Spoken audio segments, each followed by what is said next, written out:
Новые критерии будут определять степень доверия полиции, степень защищенности населения.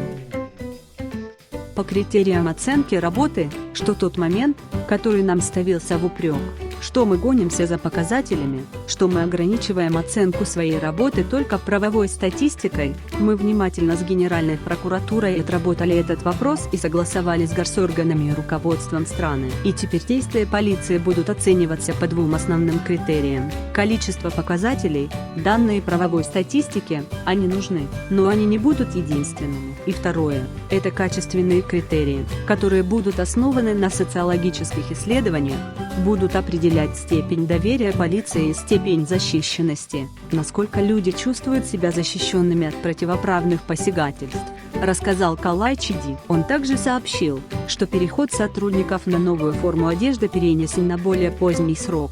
С учетом того, что население негативно отнеслось к тому, что мы хотим сменить форму одежды, перенесли это мероприятие на конец 2020 года. Согласовали этот вопрос с руководством страны, сказал он.